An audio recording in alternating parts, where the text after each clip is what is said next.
Lo demoramos un poquito para escuchar un poquito más de música. ¿Cree que fue por eso? Probablemente. Buena música la que Probablemente. nos ha regalado el operador Sí, hoy. la verdad Raro que en él, sí. pero estuvo bien. ¿Cómo? Raro en él, pero estuvo Raro bien. en él, pero estuvo bien. Nada, estuvo muy, muy bien, como siempre. Bueno, ya la presentamos a Inés García hace apenas unos minutos, así que lo único que nos queda es saludarla. Bienvenida, Inés, a nuestro programa. Aquí no se salva ni Dios. ¿Cómo estás, Inés? Hola, ¿me escucháis bien? Sí, Perfectamente. Sí. Ay, qué bienvenida. bien, qué alegría. Pues qué alegría estar con vosotros. Un placer. No, el Estuvimos... Gracias por placer es nuestro y invitarme. muchísimas gracias. Son, no digo altas horas, pero es tarde en Barcelona, así que te Y agradecemos también por sí, eso. ya es tarde, ya es de noche, sí. Bueno, sí. Bueno, Sí, estuvimos sí. presentándote, hablando un poco de todo tu recorrido inmenso, tu recorrido académico, y bueno, surgen un montón de preguntas. La principal quizás tiene que ver con tu interés por Islandia, por la lengua islandesa y en particular por las sagas islandesas. ¿Cómo surge ese interés? Bueno, yo estudié literatura alemana y lengua alemana y en la universidad donde estudié en Barcelona había la posibilidad de estudiar sueco también y fue a través de empezar a estudiar la lengua sueca, fui a vivir a Suecia y allí hice un curso de escandinavística y me empezó a fascinar la literatura escandinava y sobre todo la literatura medieval. Ujú. Entonces de ahí ya empecé a pensar en hacer el proyecto de tesis sobre literatura medieval, en este caso islandesa, que es la lengua antigua de los países del norte, ¿no? Ujú. Sí, sí. ¿Y qué tiene de especial la literatura medieval escandinava, islandesa, respecto de, por ejemplo, la literatura medieval española? Sí, yo creo que lo que me atrajo, bueno, no tienen muchas, bueno, tienen algunas cosas en común, ¿no? Pero muchísimas otras no, hay una gran distancia cultural. Creo que a mí personalmente me atrajo justamente por esa distancia, ¿no? Ujú. Por esta cosa desconocida en los márgenes del mundo. Y creo que eso fue lo más atractivo, ¿no? El hecho de que no se parecía mucho a la literatura que yo conocía, ¿no? Sí. Te hago una pregunta que de algún modo nuclea a una y a otra. Vi que hablaba de lo español, vos hablabas de lo islandés o de lo escandinavo, pero ese mundo, digo, ¿qué es lo que tiene que nos fascina tanto? Ese mundo de fantasía, de magia, ¿qué encontramos en esas sagas, en la mitología, en esos relatos? ¿Qué es lo que crees vos que encontramos que a todos a priori nos resulta tan, insisto con la palabra, fascinante? Sí. Sí, yo creo que en general con la literatura medieval, no sé si estaréis de acuerdo, ¿no? Muchas veces hay como una cierta nostalgia de la posibilidad de que haya podido existir en el pasado toda una serie de seres míticos, fabulosos, aunque sabemos que no es verdad, ¿no? Pero que fue fruto de la imaginación, pero aún y así hay una nostalgia de incluso de la capacidad del ser humano para poder llegar a imaginar esas cosas, ¿no? Como si tanta modernidad y cientificismo hubieran capado un poco nuestra capacidad para soñar. Y yo creo que parte de la nostalgia en la Edad Media tiene que ver con eso. Además, en Islandia, y aún hoy, hay muchos que creen en espíritus, ¿no? O sea, la mayor parte de la población, o sea, que es algo que sigue siendo vigente, que debe de haber algo allí que sigue conservando ciertas actitudes respecto a la realidad, ¿no? Si podemos llamarlo así. No sé. Hay un mundo de la infancia, no solo de la infancia de los islandeses, que se ve fascinado por esas historias, pero mi pregunta apunta a nosotros, que ya tenemos algunos años más, desgraciadamente décadas más, y seguimos fascinados, seguimos prendados de ese mundo. Y te llevo vos me llevabas a Islandia, y entonces voy con vos a Islandia. ¿Y qué particularidad tiene Islandia respecto de otros países escandinavos? Tú conocés de Suecia, o aun cuando no seas escandinavo, conocés de Alemania. Su mitología, estos relatos, ¿tienen alguna diferencia que vos quieras contarnos, que quieras marcar? Sí, yo creo que hay una cuestión clave, que es que en la Edad Media del Norte, podemos decir, quien más escribía era Islandia, o sea, eran unos grandes escritores, o sea, grandes escritores de relatos. Y yo lo llevo a la tierra también. Creo que hay un maridaje con la tierra muy peculiar de allí también, ¿no? Es una isla que está en el Océano Atlántico, pero que en teoría es Europa, pero está entre las dos placas tectónicas. Además, esas placas se ven, salen a la superficie, ¿no? Y uno tiene la sensación de poder estar casi entre dos mundos, por decirlo de alguna manera, ¿no? O antiguamente no sabemos cómo lo pensaban, pero sí que el lugar donde se celebraba el Parlamento, por ejemplo, ¿no? Que era justo en esa brecha, en esa unión de las dos placas, allí celebraban el Parlamento anualmente, ¿no? O sea que yo creo que parte de los relatos están muy unidos a la tierra y no sé si habéis estado allí, pero parte de la magia y del poder de la naturaleza, ¿no? Tienes de todo, tienes desiertos de lava, tienes glaciares, ¿no? Geysir, o sea, y realmente la tierra está muy viva, ¿no? Da que hablar, podríamos decir, ¿no? Da mucho que hablar, sí, sí. Y bueno, ahora que decís en relación a esta cuestión del vínculo con la tierra, pero que después te quiero preguntar sobre eso, pero me interesaba esto otro que decías, que Islandia fue un gran productor de literatura, ¿no? Y concretamente, ¿qué tiene la saga de Cormac? Un poco buscamos acerca de eso, veíamos, bueno, que los protagonistas, poetas enamorados de las mujeres a quienes dirigen sus versos, escriben, y estas mujeres se mantienen como reticentes, sí. ¿no? Reacias a comprometerse con ellos, a casarse con ellos. ¿Qué nos dice esto? ¿Qué ves en ese relato? ¿Cómo lo interpretamos? ¿Cuál es tu lectura de esto? Que para nosotros culturalmente a lo mejor nos resulta un poco extraño. Sí, bueno, escogí la saga de Cormac justo porque tenía cosas que para el público catalán, porque la estoy traduciendo al catalán, creo que podría ser común, interesante, podrían tener cosas que podría reconocer y a la vez, ahora no os comentaré un par de ejemplos si queréis, ¿no? Pero Sí, claro, sí, claro. cosas claro, muy sí. genuinas, ¿no? Y es verdad que es una saga, es una de las sagas de poetas, ¿no? Que se escribieron en el siglo XIII. Y el protagonista de la saga, Cormac, podríamos decir que incluso es una versión del Tristán y Isolda. Ujú. Pero es una versión y creo que esto pone en diálogo también lo que comentábamos antes, ¿no? Una manera de entender la literatura medieval diferente, porque es un héroe un poco torpe. O sea, no hace bien las cosas, o sea, tiene un punto gracioso. Sí es verdad que sus poesías son muy bonitas y consigue seducir a esta mujer, pero hay un momento en el que de repente pierde el interés por ella, ¿no? Nos dice la saga, de repente perdió el interés y se puso a hacer otras cosas. Entonces, y a la hora de ir a la guerra, bueno, la espada lucha mal, le devuelve. Es como un héroe que no te imaginas así, un héroe medieval, o sea, realmente como una imagen de un antihéroe que no le acaba de salir bien nada, ¿no? Ni consigue la chica, ni consigue ganar, y tiene accidentes torpísimos, o sea, no tiene una muerte heroica, o sea, me pareció interesante. Lo vuelve Pero, más querible. ¿cómo? Lo vuelve más querible. Lo vuelve más, exacto, lo vuelve más humano, podríamos decir, ¿no?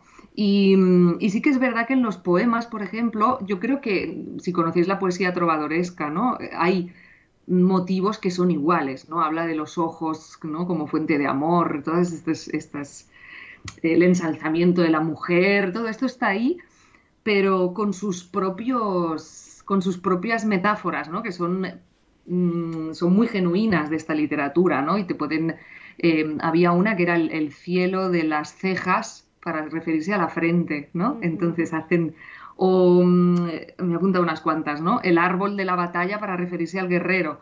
Hacen diferentes metáforas que son muy únicas, ¿no? Y esto es peculiar de ese tipo de poesía. Y entonces, para mí también fue un reto traducir porque realmente ves que se van generando imágenes nuevas, ¿no? Había una que era el deshielo de las lanzas para referirse a la batalla, ¿no? Que el deshielo se refiere a la sangre, ¿no? Entonces, no sé, son imágenes muy poderosas y novedosas, creo, ¿no? Para nosotros. Sí, sí. Es hermoso escucharte la idea de belleza que aparece, que late en tu relato, pero déjame que lo mire desde otro lugar y decime si cabe hacerlo. Digamos, estos relatos muchas veces son, digamos, performativos, tratan de construir un pasado eh, Ujú. para ser usufructuado en el presente, ¿no? O sea, no son inocentes. No sé si es el caso de esta saga, pero muchas veces pasa, ¿no? Jugábamos con la Eneida, le va a decir a Virgilio Augusto, armame algo para darle continuidad a esto que yo empiezo. Bueno, ¿hay algo de esto acá? ¿Cabe ver algo de esto? Digo, ¿cuál es la importancia histórica de esta saga o de otras sagas islandesas en el presente? ¿Cómo han sido utilizadas? Eh, Ujú. ¿Se entiende la pregunta? Sí, sí, sí, sí, y es una pregunta muy interesante, la verdad, porque yo creo que sí que hay una moral debajo de esta saga en concreto, que tiene que ver con presentar un personaje que es torpe, impaciente, lo cual es el modelo de lo que no hay que hacer, ¿no? O sea, uno podría esperar un personaje prototipo de lo ideal, pero nos presenta el antiideal, pero detrás de eso te está diciendo cómo se tienen que hacer las cosas para que salgan bien, ¿no? O sea, la presentación es negativo, podríamos decir. O sea, que sí que hay un modelo de comportamiento que está en juego. Eso por un lado. Y por otro lado, muchas de las sagas islandesas son sagas que se conocen de familias. Es decir, que había una persona poderosa que pagaba a alguien para que escribiera una saga sobre un territorio que explicara toda la genealogía, toda la familia de esa saga, ¿no? Por ejemplo, la Egil saga, pues ocurre en un territorio, entonces va explicando todos los que han ido llegando a ese territorio, ¿para qué? Para reclamar de alguna manera el derecho a ese territorio, Ujú. ¿no? O sea, muchas de las sagas lo que hacían era decir, no, no, nosotros llegamos aquí, construimos la primera casa, o sea, que realmente eran relatos casi que tenían un punto legal, por decirlo de alguna manera, porque estaban explicando la historia y por qué se justificaba que la familia esta que había pagado el dinero para explicar su genealogía vivía allí, ¿no? Sí, sí, y explicaba todas las rencillas, esto es muy común, ¿no? Las rencillas entre pueblos, entre familias, ¿no? O sea que sí, sí, el valor también político, podríamos Ujú. decir, ¿no? De la saga, sí, sí. Estuviste en Islandia, fuiste becada y supongo que Islandia en el ámbito universitario. Pero bueno, después de la universidad hay un café, un restaurante, un vecino. ¿Cómo es esa sociedad, la sociedad islandesa? Digo, en cotejo con la catalana, pero más allá de eso, ¿qué te impactó, qué te sorprendió de Islandia, de la sociedad islandesa? La verdad es que he estado 5 veces, ¿o 6? Esta última vez que estuve con la beca fue en el 2020 y con el COVID Claro. la cosa fue un poco Complicada. menos, ¿no? Fue un poco rara. Pero sí, había estado otras veces y la verdad es que la gente es muy amable, te hacen sentir en casa muy rápidamente, o sea, no es gente fría, como no se podría pensarse, ¿no? Que para frío ya está el tiempo, ¿no? Ujú. Ujú. La verdad es que ellos son muy calurosos, muy amables. Enseguida, si estás interesado por algo de su cultura, no sé, les encanta, ¿no? Si hablas su lengua, o sea, te abren las puertas de su casa. La verdad que tengo grandes amistades allí. Y para mí, de verdad que es como una segunda casa, o sea, es esta sensación de no sentirse muy extraño allí. Y ha pasado con más gente que ha venido de turista, ¿no? Que enseguida hay algo como que la extrañeza de estar en un país extranjero salta y te sientes en casa, ¿no? Sí, sí. Te hago una pregunta con respecto a la traducción que salió ahora hace poquito, lo comentábamos cuando te presentábamos, que es la primera traducción directa del islandés al catalán de una novela, Ángeles del Universo. Bueno, ¿cómo fue la experiencia y, bueno, sí, de traducir finalmente por primera vez del islandés al catalán? Sí, bueno, es el reto y es el drama también, porque Ujú. no tenía referentes Claro, para claro. traducir. Sí, sí, y en ese sentido fue un reto, ¿no? Y también había expresiones complicadas eh, y dado que también me dedicaba a la literatura antigua, ves también el cuidado, ¿no? En la saga de Cormac que se mezcla la prosa con la poesía, justamente esta novela también lo hacía. O Ah, sea que ves también una continuidad en un cierto estilo de escritura y esto bueno, me gustó mucho, ¿no? Y bien, pues estoy muy satisfecha, la verdad es que estoy contenta y espero poder traducir más, la verdad, o sea que estamos ¿y cómo se hace en pleno trabajo. cuando no tienes un referente, traductores anteriores? De qué recursos te sirves para poder hacer una traducción, eh, ¿no? Con ese nivel de complejidad también, ¿no? Sí, sí, sí, esta es la lucha mía ahora que estoy, ¿no? En Ujú. plena traducción de la saga, es mi lucha para encontrar algo que a lo mejor son dos sustantivos que nunca pones juntos, ¿no? En tu Claro. lengua, pero que tienen que tener un efecto. Y, y tiene, la verdad es que, como hemos empezado hablando de magia y de mítico, tiene algo mágico realmente, porque a veces funciona, pero ¿por qué funciona? No lo sé, pero esta combinación funciona. Mm, Quizás por el sonido de las letras, o sea que hay algo del goce del lenguaje mismo, ¿no? ujú. O porque estas dos, o porque las dos son llanas, o una es esdrújula y la otra es... Bueno, o sea, hay como muchas cosas que acaban pensando, ahora suena bien, ¿no? Es Claro. esta.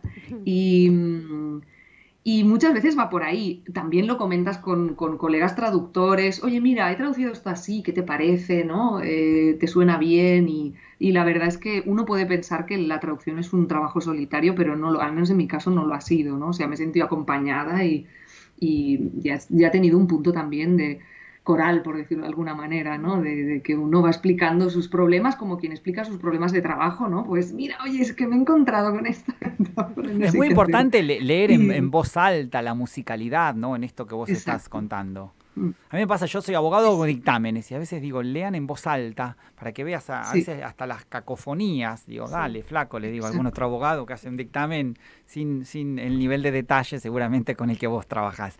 Una pregunta, Mm. Inés, nos contabas recién de familias pidiéndole a alguien que escriba su historia de modo tal de validarse, de presentarse desde otro lugar.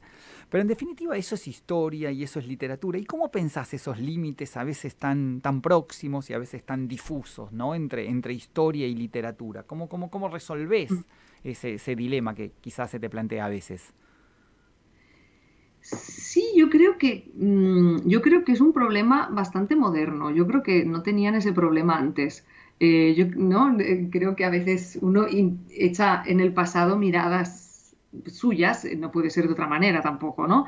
Uno se pregunta, bueno, ¿qué puedo sacar de ahí, de esa saga, ¿no? Te lees la saga de Cormac y bueno, pero esto es verdad, o sea, realmente este pueblo existe y lo buscas, ¿no? Y esto que está contando y ahora parece una serpiente que parece un dragón, ¿qué es esto? O sea, porque em, la verdad es que para ellos no era problemático presentar cuestiones fantásticas en el texto, ¿no?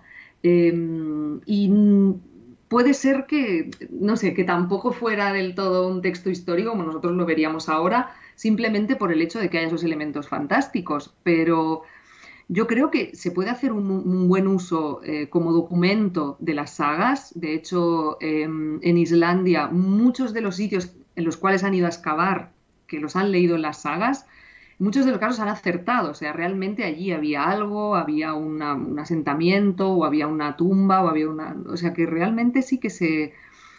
Claro, no es. Yo creo que pensarlo en plan todo o nada, ¿no? Si tiene elementos de ficción, ya no es un documento histórico. También es un poco falaz, ¿no? Hay que trabajar, es complejo, ¿no? No es sencillo, ¿no? Sí, sí. Una pregunta con respecto a este ensayo que estás por sacar. Ahora dentro de poquito sale Calla y Paga, encuentros entre política y psicoanálisis. Tiene un título Sí, yo muy, pensaba. muy atractivo. ¿Nos quieres contar un poquito de qué va este ensayo? Bueno, sí, la idea, la verdad es que el curso es un curso que presenté en la Escuela Bloom, en la que también doy seminarios tanto de poesía nórdica como de literatura, en este caso de psicoanálisis. Y sí, presenté este curso que pensábamos que podía funcionar, ¿no? De pensar desde cosas que están pasando en la actualidad desde el psicoanálisis. Y bueno, pensé que Calla y Paga era una manera de expresar algo de nuestro tiempo, ¿no? Donde hay tantos imperativos, donde hay bueno, una retirada de la palabra, ¿no? Y uno está pagando continuamente, no solo paga con la tarjeta de crédito, sino con otras cosas, ¿no?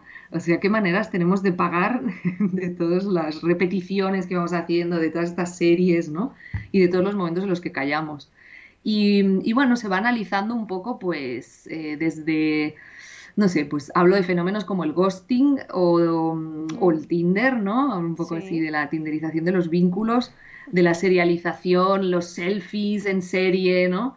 ¿Qué Bueno, todos estos sería? ¿Qué sería? fenómenos, Me pues intentar interesa. pensarlos desde el discurso capitalista, ¿no? Claro, claro. ¿Y qué sería la tinderización de los vínculos? Podemos intuirlo, pero me interesa, una buena expresión. Bueno, sí, está en relación con el discurso capitalista, ¿no? Que es el discurso que no hace lazo.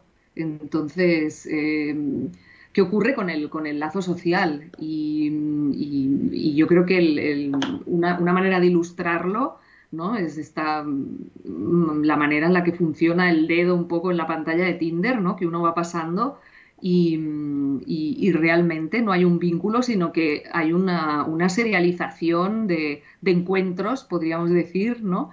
Que, bueno, que no hacen realmente lazo, ¿no? Y bueno, me parecía que el Tinder ilustraba algo de esta manera de hacer de uno, otro, otro, otro, otro, ¿no? Ujú. Sin poder elaborar la pérdida, ¿no? Sin poder, bueno, ver la ausencia o sin ni siquiera estar presente, ¿no? Aunque Claro. mucha gente ofrece presente, ¿no? Que te dicen, yo solo ofrezco presente, pero bueno, desaparecen rápido, ¿no? Ujú. Creo que en el ensayo también trabajás la relación, corregime porque verdaderamente no conozco en profundidad este último libro que se presentará pronto, entre psicoanálisis y política. Ujú. ¿Es así? Sí, ¿Cómo sí, es ese sí. enlace? ¿En qué estás pensando cuando planteas ese enlace entre psicoanálisis y política? Ahí sí que la verdad es que me baso en el trabajo de Jorge Alemán, ¿eh? Nosotros lo Esto sí, ha conocemos bien sido acá. mucho. Sí, sí. Ha sido mi guía en orientar los trabajos que estoy haciendo y cuando hablo de política, quizás en el libro lo que convoco es no solo el discurso capitalista, tal y como lo describió o como lo articuló Lacan, Lacan. sino también hablo de fenómenos como el Me Too, ¿no? O Ujú. sea, las luchas feministas, ¿no? ¿Qué carácter tienen últimamente? Hablo también del carácter de las movilizaciones, qué está pasando, no sé cómo está en Argentina, ¿no? Pero aquí sí que se ve, bueno, aquí con todo el tema del alquiler de pisos, también ha habido una movilización del De sindicato de inquilinos, yugateras, ¿no? sí. Aquí en Barcelona. Bueno, la Y no sé, hay alcaldesa nuevas la formas. alcaldesa Ada Colau llega de la mano de ese proceso en algún sentido, ¿no? Exacto, sí, sí. Pero te Y entonces cuento, sí, pensar, perdón, sí, discúlpame, sí. no, discúlpame. No, ahora ya no, ella no sabía qué iba a decir, pero No, te pido es que disculpas. Vos Perdón. sabés que vos hablabas de las manifestaciones. Bueno, la sociedad argentina es una sociedad tremendamente movilizada. Sí. Esto tiene ujú, muchas más ventajas que desventajas, pero bueno, hay de todo.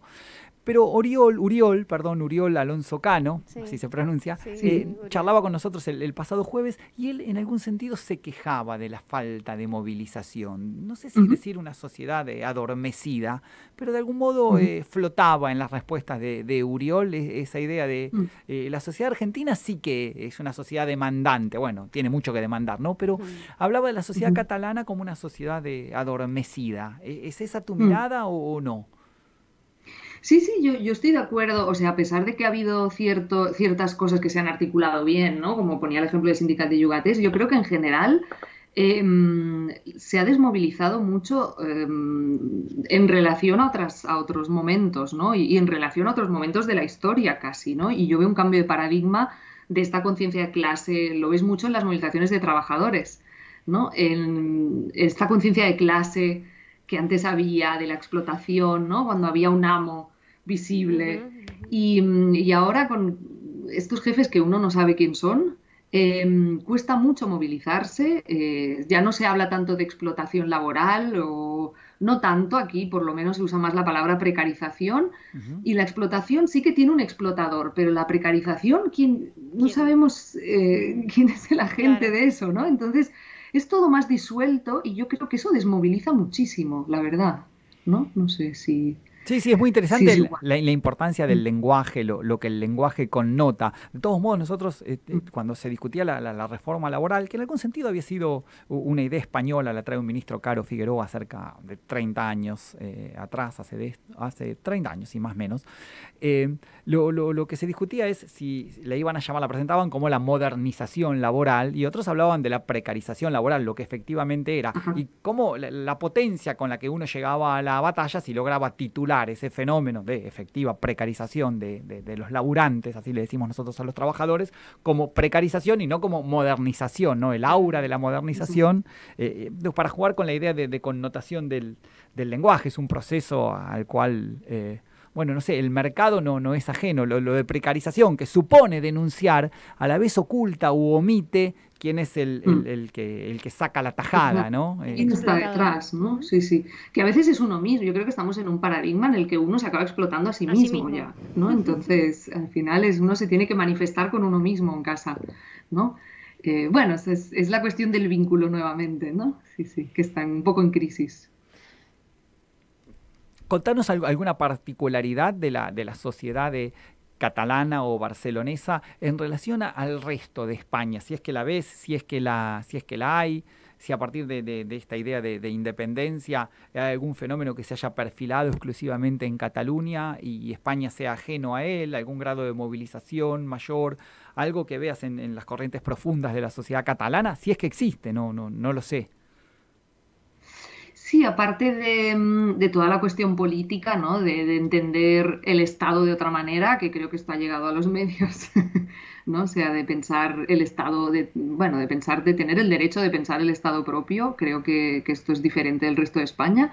Creo que aquí hay al menos por las movilizaciones en las que yo he participado, hay un gran, podríamos decir, espíritu feminista, ¿no? En Cataluña y en Barcelona también hay una gran movilización. Hoy lo hemos vuelto a ver, ¿no? En el 25N que se celebra, ¿no? El día de poner fin a la violencia contra las mujeres.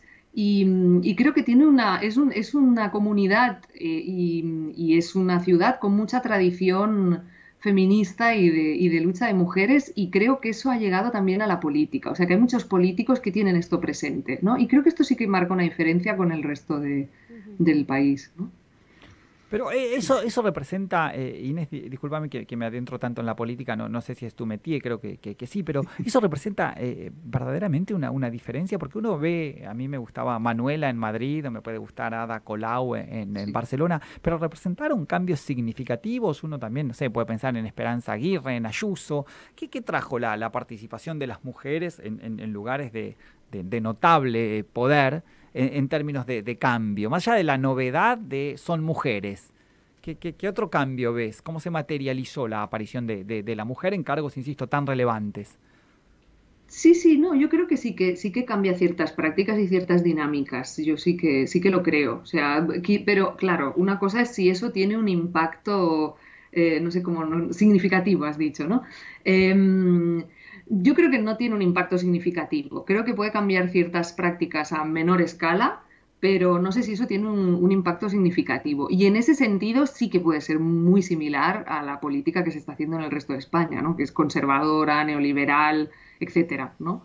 Pero bueno, me has dicho que marcar una diferencia y yo ahí sí que veo una cuestión diferente, ¿eh? No sé si No, en alguna otra cuestión más pero me gusta lo que decís, porque por ahí es injusta mi pregunta al aludir a cambios significativos. Bueno, que haya algún cambio, alguna modificación en las dinámicas, que es eso lo que vos aludías, quizás son cambios significativos en curso, todavía no podemos apreciarlos. El grado de significatividad depende por ahí es un poco muy injusto exigirles o plantear las cosas en esos términos. Efectivamente, no hay un cambio significativo, lo que no significa que no sea para celebrar y que no haya movilizado en favor de escenarios mejores. Bueno, no sé si... Se nos está yendo el tiempo ya, son lo gastamos 10. muy bien con invertido. Inés. Ha sido muy clara. Y os he escuchado antes de conectarme y acepto el café. Sí. Vos sabés que yo digo, voy a cerrar con eso, por ahí lo tomo, puede ser un poco intrusivo, más allá de que por supuesto es una broma, pero no lo descartamos, no lo descartamos. No. Y lo que es seguro, lo que no habrá espacio para la duda, es que pasaría un rato formidable escuchándote, como he pasado en estos, no sé, ya 30 minutos, 30 y pico minutos. Sí. Gracias mil, Inés, fue un súper placer. Espera. Sí, claro. Tenemos que hacer la pregunta. Sí. No, por favor, que es una pregunta que solés hacer vos, Emiliano. No, nosotros a veces cerramos las entrevistas y le decimos al entrevistado, ¿de quién te hubiera gustado ser amigo? O te gustaría ser amigo. Puede ser un hombre, una mujer, un personaje, quien vos quieras. Y me voy a cenar. La realidad, de la fantasía, de la historia, del presente. Me voy a cenar y quiero charlar largo y tendido, hasta el amanecer con esta persona, no sé, o con un duende, con quien sea. ¿Con quién te gustaría compartir ese rato o esa amistad, Inés? Ay, qué difícil. Pero voy a echar de la memoria a corto plazo. Acabo de leer, empecé a leer un libro de Lu Andrea Salomé sobre unas cartas que escribió a Freud para su 75 aniversario y pensé, qué mujer tan interesante, qué injusta la imagen que ha quedado de ella y qué gran pensadora y cómo me hubiera gustado hablar con ella mucho rato, ¿no? Sobre muchas cosas. O sea coincidimos. Que me quedo con Lu Andrea Salomé. Inés, coincidimos. Yo he dado esa misma respuesta, sí, y no lo hemos... Sí, ¿de verdad? Qué bien. De verdad. Sí, absolutamente sí. Bueno, Inés, solo cabe agradecerte, un placer enorme, lindísimo momento, bellísimo el relato, bellísimo las historias de las que te ocupás y cómo lo transmitiste. Así que muchas gracias. Volver a verte y escucharte pronto. Nos vemos, Emiliano, Vicky, muchas gracias. Gracias a vos.